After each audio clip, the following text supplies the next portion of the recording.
Last में थोड़ा सा परजुएशन कि भाई आ जाना यार, तू मेरी बेस्ट फ्रेंड है, तू नहीं आएगी तो मैं कैसे काचा बादाम पे डांस करूँगी, ठीक है।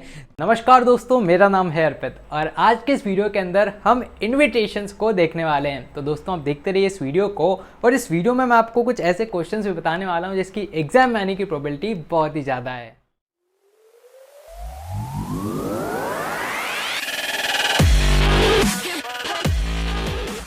तो दोस्तों सीबीएसई के सिलेबस के अंदर इनविटेशन भी आपके यहाँ पर है, और ये जो इनविटेशन है 3 मार्क्स का होता है और साथ ही यार बहुत ही ईजी होता है। तो यहाँ पर 2 प्रकार के इनविटेशन होते हैं, फॉर्मल इनफॉर्मल, दोनों को बहुत ही अच्छे से हम यहाँ पर देखने वाले हैं। और साथ ही यार बहुत अच्छे अच्छे क्वेश्चंस भी हम यहाँ पर सॉल्व करेंगे। कुछ क्वेश्चंस मैं आपको प्रैक्टिस के लिए भी दूंगा और साथ ही एक परफेक्ट नोट्स भी यहाँ पर मैं आपको इन्विटेशन के प्रोवाइड करवा दूंगा। तो आइए स्टार्ट करते हैं हमारे इस वीडियो को। तो आइए अब हम स्टार्ट करते हैं फॉर्मल इनफॉर्मल इनविटेशन को। और सबसे पहले मैं आपको बता देता हूँ कि आज के इस लेक्चर का फ्लो क्या रहने वाला है। तो फ्लो बहुत ही सिंपल है। सबसे पहले हम देखेंगे कि आखिर इनविटेशन क्या होते हैं, देन इसके बाद हम देखेंगे फॉर्मल और इनफॉर्मल इनविटेशंस, और लास्ट में मैं आपको कुछ सैम्पल्स को यहाँ पर सॉल्व करवाऊंगा। कुछ सैम्पल आपको भी सॉल्व करने के लिए दूंगा, तो इसलिए आप टेलीग्राम को ज्वाइन कर लेना, लिंक आपको डिस्क्रिप्शन में मिल जाएगा। तो यार इनविटेशन क्या होता है? इनविटेशन बेसिकली जब हम किसी भी पर्सन को हमारे इवेंट में बुलाते हैं तो उसको हम इनविटेशन कहते हैं। ये 2 प्रकार के होते हैं, फॉर्मल और इनफॉर्मल, ठीक है। फॉर्मल मतलब जब हम ऑफिशियली किसी को बुलाएंगे तो वो फॉर्मल हो जाएगा, जब हम अनऑफिशियली किसी को बुलाएंगे तो वो इनफॉर्मल हो जाएगा। जैसे जो हमारे चड्डी बड्डी के यार होते हैं, अगर हम उनको बुलाना चाहते हैं तो वो इनफॉर्मल हो जाएगा। फैमिली को जनरली हम जब बुलाते हैं तो वो भी हम इनफॉर्मल तरीके से बुलाते हैं। जबकि हम किसी ऑफिस के कलीग को बुलाना चाहते हैं, कोई स्कूल वाले सभी पेरेंट्स को बुलाना चाहते हैं, ठीक है, भारत सरकार विभिन्न लोगों को बुलाना चाहती है, तो वहाँ पर क्या होगा? फॉर्मल इनविटेशंस का यूज़ किया जाएगा। तो यहाँ पर इनविटेशन जो आपके सीबीएसई के सिलेबस में है वो कुछ इस प्रकार से कि 3 मार्क्स का आपका इनविटेशन आने वाला है, और ये शॉर्ट राइटिंग टास्क के अंदर आएगा। यार अब आपको ये बहुत इम्पॉर्टेंटली पता होना चाहिए कि मार्क्स का जो क्राइटेरिया है वो किस प्रकार से रहता है। तो 3 मार्क्स में 1+1+1 3 पार्ट्स में इसको डिवाइड किया जाएगा। अब की बार सब्जेक्टिव पेपर है तो आपको इनविटेशन पूरा लिखना पड़ेगा। तो 1 मार्क वहाँ पर रहेगा फॉर्मेट का। तो हम फॉर्मेट बहुत ही अच्छे से देख लेंगे, फॉर्मल इनफॉर्मल के, और ये बिल्कुल जो भी मैं फॉर्मेट आपको बताने वाला हूँ वो सीबीएसई अप्रूव्ड है, ठीक है। ऑफिशियली मैंने खुद ने इसको वेरीफाई किया और पिछले 5 साल से बच्चे इनको यूज़ कर रहे हैं। देन इसके बाद 1 मार्क रहता है कंटेंट का, मतलब जो भी आपको क्वेश्चन में दिया गया है क्या आपने उसको प्रॉपरली यूज़ किया है फिर नहीं किया, जो नाम आपको दिए गए क्या आपने वही नाम यूज़ किए हैं फिर नहीं किए। और 1 मार्क होता है एक्सप्रेशन का, जिसमें आपकी ग्रामेटिकल मिस्टेक, स्पेलिंग मिस्टेक, ये सब काउंट होती है। तो तीनों बॉक्सेस को अगर आप चेक कर लोगे तो पूरे 3 में से 3 मार्क्स आपको इन्विटेशन में मिलने वाला है। तो सबसे पहले फॉर्मल इनविटेशन की हम बात करें तो यार यूजुअली ये बर्थडेज़ पर, वेडिंग पर जो भी इनविटेशन रहते हैं फॉर्मल रहते हैं, ठीक है। जो वेडिंग कार्ड आपके घर पे आता है वो फॉर्मल इनविटेशन रहता है। अब इनको 3rd पर्सन में लिखा जाता है। याद रखना बच्चा पार्टी, ये बहुत इंपॉर्टेंट है। 3rd पर्सन में इन कार्ड्स को लिखा जाता है, और जनरली हम यहाँ पर ही, शी और इट का यूज़ करते हैं इंस्टीड आई, यू और वी, जो कि 1st पर्सन है। तो 1st पर्सन 2nd पर्सन का यूज़ नहीं करना है, 3rd पर्सन का यूज़ करना है। देन ये अपने को डिटेल्स देते हैं, क्या ओकेजन है, देन उसके बाद किसने इसको भेजा है, गेस्ट है ना, टाइम, डेट, इन सारी चीज़ों के बारे में पता लगता है। देन इसमें गेस्ट का नाम नहीं लिखा हुआ रहता, ठीक है। आपने देखा होगा ना कभी शादी के कार्ड में अंदर की साइड थोड़ा ना आपका नाम लिखा है अगर आप गेस्ट हो तो, वो तो बाहर ऊपर लिख देते हैं सपरिवार, है ना। वो तो अगर हाँ फैमिली मेम्बर ही हो तो फिर वहाँ पर लिखा रहेगा कि मेरे मामू की शादी में जलूल जलूल आना, ठीक है। तो उसमें वहाँ चुन्नू मुन्नू में आपका नाम अगर होगा तो होगा, अगर आप फैमिली मेम्बर हो, वरना अगर आप इन्वाइटी हो तो नहीं रहेगा। देन इसके बाद details like name, designation of the host, list of organisers, chief guest, ये सब वहाँ पर रहता है। कैसे रहता है वो मैं आपको बताऊँगा अभी।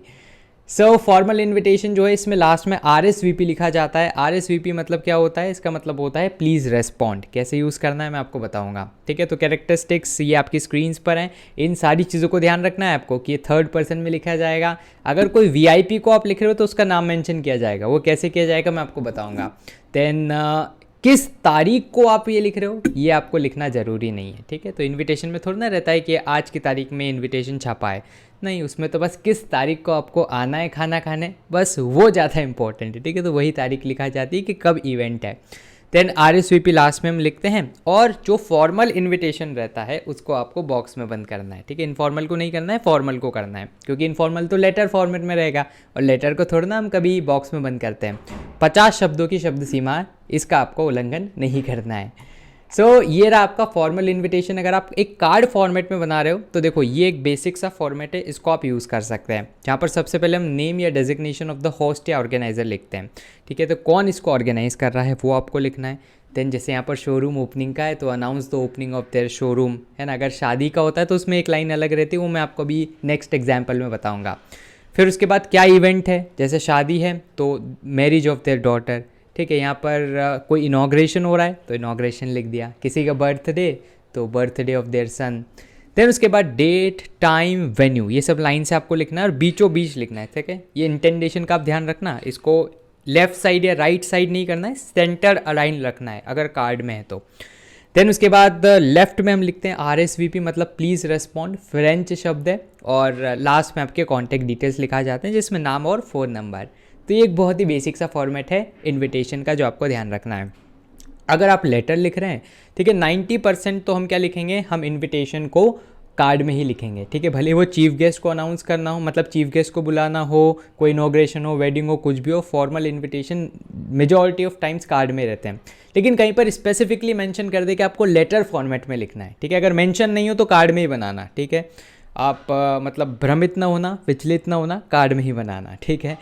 क्योंकि आपको बहुत सारे ऐसे वीडियोस मिलेंगे जहाँ पर आपको मतलब शायद कंफ्यूज कर दिया जाए कि कार्ड में बनाए किस में बनाए, क्योंकि मैंने जितने भी सैम्पल पेपर, जितने भी किताब, जितने भी ऑफिशियल फॉर्मेट्स देखे हैं, सब में कार्ड में ही रहता है वो, ठीक है। लेटर में अगर स्पेसिफिकली मेंशन है तो फिर ये जो लेटर वाला फॉर्मेट रहता है अपना बाबा आदम के ज़माने का, उसको फॉलो कर लेना, जिसमें सेंडर एड्रेस एक लाइन छोड़ो, डेट एक लाइन छोड़ो, रिसीवर एड्रेस एक लाइन छोड़ो, सब्जेक्ट फिर आपका आ जाएगा यहाँ पर, ठीक है। आजकल ये रेस्पेक्टेड शब्द नहीं यूज़ किया जाता, सिर्फ और सिर्फ सर या मैम या मैडम। देन उसके बाद इस लैंग्वेज को याद रख लेना, ठीक है। यही लैंग्वेज में आपको बस थोड़ा बहुत चेंज करना है, वेडिंग है तो वेडिंग, है ना, कुछ और है तो कुछ और, वेन्यू का नाम बदल देना, डेट बदल देना, बस इसमें ये करना है जो भी है। लास्ट में जो बॉडी के बाद आपको क्या लिखना है, लास्ट में लिखना है योर्स फेथफुली, सिंसियरली, ट्रूली, जो आपको जो मैं वो लिख सकते हो, कोई दिक्कत नहीं है। फिर यहाँ पर आपको जो भी सेंटर का नेम है, डेजिग्नेशन है, वो लिखना है, ठीक है। जैसे यहाँ पर एक स्कूल की तरफ से इनवाइट था तो स्कूल का नाम लिख दिया, किसी इंडिविजुअल पर्सन की तरफ से इनवाइट होगा तो पर्सन का नाम लिख देंगे। देन इसके बाद देखिए ये एक मैंने आपको सैम्पल बता रखा है फॉर्मल इनविटेशन का, जिसमें मिस्टर एंड मिसेस राजकरण के क्या है 5th एनिवर्सरी, बर्थ एनिवर्सरी उनके बेटे की। तो ये लाइन याद रख लेना, ठीक है। Request the pleasure of your benign presence on the auspicious occasion of the 5th anniversary of the son Nikhil, and then उसके बाद वही वेन्यू, डेट, टाइम, सब RSVP, नाम और नंबर, ठीक है। ये फिक्स फॉर्मेट है जो मैंने आपको बताया, उस पर ये चल रहा है। एक प्रैक्टिस क्वेश्चन है, ठीक है, इसमें हम ध्यान रखेंगे 1 मार्क फॉर्मेट, एक कंटेंट एक एक्सप्रेशन का रहता है। ग्लोबल पब्लिक स्कूल है, सनराइज ग्लोबल स्कूल आगरा, वो एक ऑर्गेनाइज कर रहा है कंपटीशन, और यहाँ पर नोटेड स्टेट आर्टिस्ट नलिनी, है ना, इनको बुलाया जा रहा है। फॉर्मल ओकेजन है, 50 शब्दों में आपको लिखना है। करण करुणा आपका नाम है और आप कल्चरल सेक्रेटरी हैं। कैसे करेंगे, वही जो बेसिक फॉर्मेट मैंने आपको बताया था, सबसे ऊपर होस्ट कौन है, ऑर्गेनाइजर कौन है, तो principal, staff, teachers, sunrise public school. फिर एक वो जो लाइन हम लिखते हैं कि टेक प्लेजर, है ना, इन inviting the noted artist miss Nalini, यहाँ पर ये इनविटेशन है, ठीक है। तो और चीफ गेस्ट को इनवाइट कर रहे हैं तो बीच में अपन ने मिस नलिनी का नाम लिख दिया, to grace the occasion, time वाइम सब, और फिर RSVP करुणा, ठीक है। तो इस प्रकार से लिख सकते हैं। तो ये क्या है अपने पास, ये एक हम किसी को चीफ गेस्ट की तरह बुला रहे हैं और उसको भी हम एक कार्ड फॉर्मेट में लिख रहे हैं, ठीक है। तो ये कोई हार्ड एंड फास्ट रूल नहीं है कि चीफ गेस्ट आएगा तो लेटर में लिखना है, इसमें लिखना है, कार्ड में लिख सकते हो, ठीक है, और लिखना भी है। देन इसके बाद यहाँ पर प्रीवियस ईयर का एक क्वेश्चन है, ठीक है, धीरज, दीपा हो आप, ये सब, ठीक है, इसको आप अटेम्प्ट करना और मुझे टेलीग्राम पर सेंड करना, ठीक है। इसका परफेक्ट आंसर आपको यहाँ पर देखने को मिल जाएगा।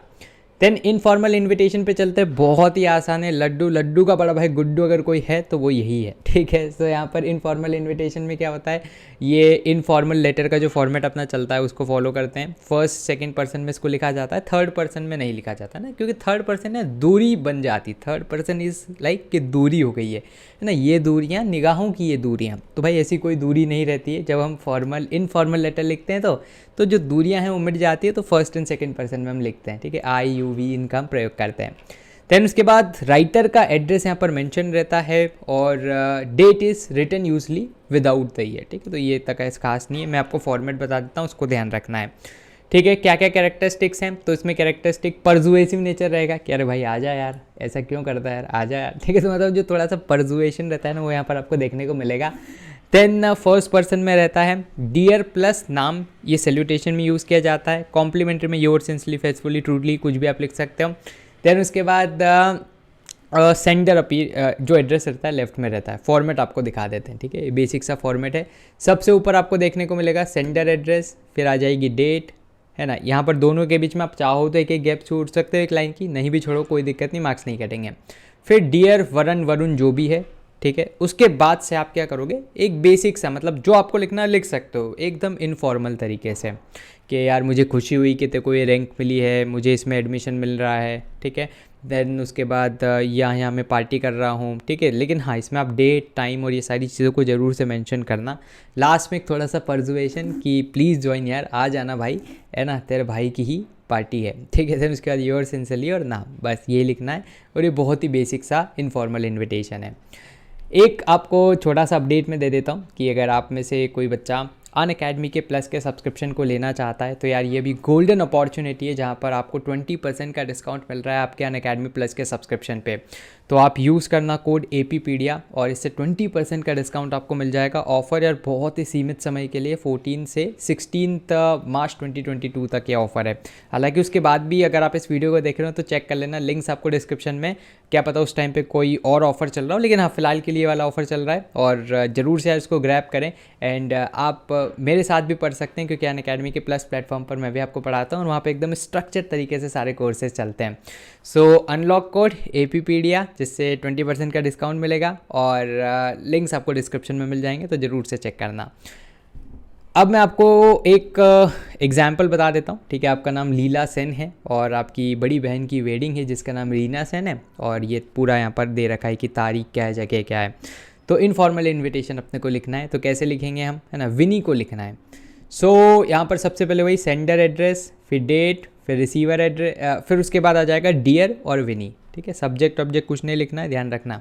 देन उसके बाद कि यार तेरे को जान के खुशी होगी, मेरी बड़ी दीदी की शादी है, देन यहाँ पर है, इस जगह पे ऐसे है वैसे है, ठीक है, वो सब लिखना। लास्ट में थोड़ा सा परजुएशन कि भाई आ जाना यार, तू मेरी बेस्ट फ्रेंड है, तू नहीं आएगी तो मैं कैसे काचा बादाम पे डांस करूँगी, ठीक है। तो 2 जने चाहिए ना कच्चा बादाम पे डांस करने के लिए। फिर देन उसके बाद योर सिंसली और लीना, खत्म मामला, ठीक है। तो इस प्रकार से आपको इनफॉर्मल इन्विटेशन लिखना है। टेलीग्राम का लिंक डिस्क्रिप्शन में, उसको ज्वाइन कर लेना, वहाँ पर और ज़्यादा प्रैक्टिस क्वेश्चंस आपको मैं देता रहूँगा। तो दोस्तों फिलहाल के लिए इस वीडियो में इतना ही। मुझे उम्मीद है कि आपको ये वीडियो पसंद आया होगा। अगर आपके कोई भी डाउट्स हो, सवाल या सुझाव हो तो उसको आप कमेंट बॉक्स में जरूर से लिख दीजिएगा।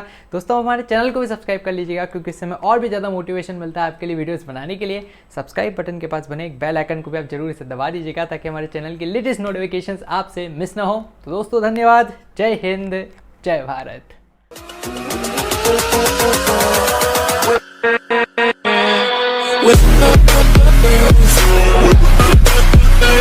With